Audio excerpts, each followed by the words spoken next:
Oke, perkenalkan nama saya Dia Iskandar. Saya lahir di Bandung, 25 September 93. Oke, saya tinggal lahir di Bandung, namun saya tinggal di Lipo Cikarang. Oke, Lipo Cikarang itu salah satu kawasan industri ya, seperti yang kalian tahuin. Saya tinggal di Lipo Cikarang ini dari usia 7 tahun sampai hari ini, saya masih tinggal di sini. Saya berasal dari keluarga yang sangat amat sederhana. Boleh dibilang orang tua saya itu tidak pernah memberikan saya sesuatu hal yang wah buat saya gitu. Sebagai seorang anak, saya hanya dipenuhi sesuai keinginan mereka aja. Kalau misalnya cukup, saya cuman butuh ini ya begitu gitu. Saya nggak pernah minta apapun, selalu dipenuhin langsung gitu ya. Jadi saya dari keluarga yang benar-benar dianggap boleh dibilang ya sederhana gitu ya. Jadi nggak semua permintaan yang saya mau gitu ya. Karena kebanyakan teman-teman saya kan selalu saya pengen ini, saya pengen itu dibeliin gitu. Kalau saya tuh nggak. Dari kecil saya selalu diajarin gimana caranya bersyukur. Dari kecil saya selalu diajarin gimana caranya berterima kasih. Dan dari kecil saya sudah mulai dibangun untuk menjadi sosok yang mandiri.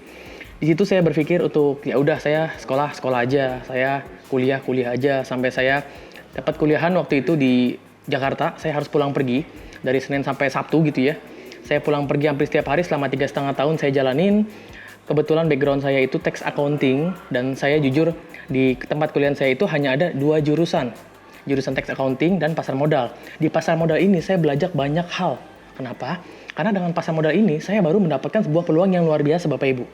Oke, peluang ini saya dapetin karena ketika saya ngeliat teman saya, kok bisa ya? Dia cuma dari handphone doang bisa dapat uang gitu ya. Gimana caranya? Saya belajar sampai akhirnya saya ketemu dengan namanya Forex. Ternyata Forex ini sangat amat liquid ya. Di situ saya ngeliat, saya pelajarin dan saya benar-benar pahamin, saya perdalamin banget. Ini Forex itu berbahayanya seperti apa gitu ya. Ternyata seiring waktunya berjalan, saya mulai perlahan-lahan ikut training, ikut latihan, sampai ikut ke realnya. Di situ saya dapat benar-benar banyak pengalaman, sangat amat berharga, karena saya total udah ngabisin kurang lebih hampir 700 juta rupiah di usia 27 tahun. Karena apa? Karena Forex. Oke, tapi jangan heran, di Forex itu dunia yang high risk, high return. Oke ya, jadi ketika Bapak Ibu nggak paham apa yang Bapak Ibu pedalamin, apa yang Bapak Ibu ambil, sebaiknya jangan dulu masuk secara habis-habisan. Oke, nah di sini saya mau cerita lagi ke Bapak Ibu, bahwasanya di tempat saya tinggal gitu ya, dari kecil saya selalu dapat namanya ejekan, cemoohan, bulian gitu. Itu hal yang udah biasa buat saya. Tapi jujur, ketika teman-teman saya menjatuhkan impian saya tidak pernah berpikir hidup saya akan seperti yang mereka impikan atau seperti yang mereka bayangkan gitu kan. Saya punya hidup, ya hiduplah seperti apa yang kamu inginkan. Sehingga saya waktu itu sempat kerja juga. Saya kerja di pabrik ya, kebetulan dapat bagian tax accounting. Saya bekerja kurang lebih 1 tahun lamanya, kemudian saya harus pindah ke konsultan pajak karena saya dapat panggilan di situ. Dan setelah saya fokusin di situ, ternyata saya melawan batin sendiri Bapak Ibu. Kenapa melawan batin? Karena passion saya ternyata bukan di situ. Gitu ya.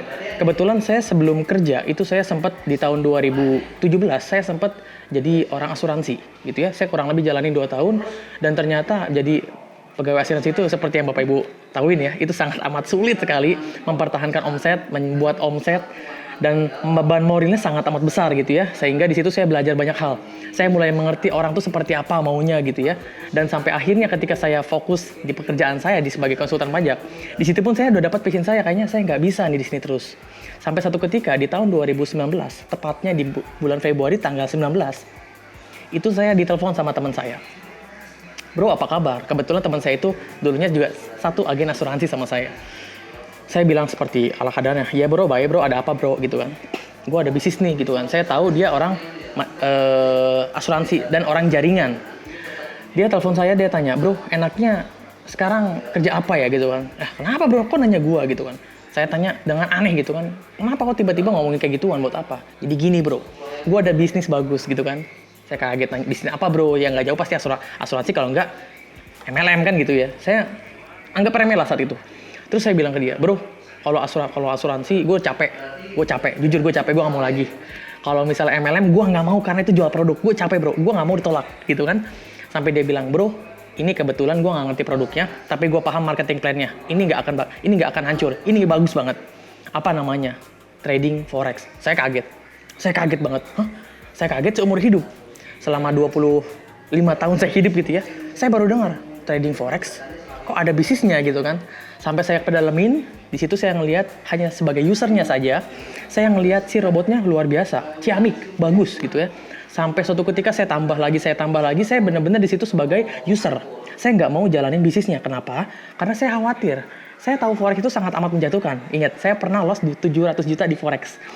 Saya nggak mau ngajak-ngajakin orang kayak gitu. Sampai satu ketika saya dibangunkan pada kenyataan bahwasanya ketika saya bekerja terus-menerus, saya tidak akan mungkin mendapatkan apa yang saya inginkan. Bukan orang tua saya yang harus memenuhi keinginan saya, tapi harus diri saya sendiri. Oke, oleh sebab itu saya berpikir yang logik. Kalau saya gini-gini aja, saya akan begitu-gitu aja. Sampai satu ketika teman saya ini ngajakin saya lagi setelah saya 6 bulan cuman sebagai user ya. Bro, gue dapat income besar banget di sini bro. Saya tanya, berapa bro? 300 juta dapat. Saya kaget, nggak mungkin lah. Gue tahu kok orang kemarin lu kemana-mana pakai Grab gitu kan. Lu ketemu gue di kantor, gue jelasin. Kalau lu nggak sukses di sini, tanggung jawabnya gue, lu nggak usah kena gue lagi. Sampai saya kaget sama beliau, saya nggak mau turun sebenarnya. Cuman di situ saya mikir, kalau saya nggak ambil peluang, saya nggak ambil kesempatan, itu nggak akan datang lagi Bapak Ibu. Apa yang terjadi? Yes, tepat. Saya mencoba peluang itu. Saya coba ketemu dia, saya datang ke kantor. Dan ternyata setelah berjalan 3 bulan, alhamdulillahnya saya udah bisa beli rumah. 2 bulan kemudian saya menikah. 2 bulan kemudian saya ambil mobil dan sampai sekarang saya nambah aset dari mana? Dari usaha yang teman saya ajakin waktu itu. Nah, untuk Bapak Ibu sekalian yang udah pernah mendengar soal Net 89, alangkah baiknya dipelajarin lagi, dipahami lagi.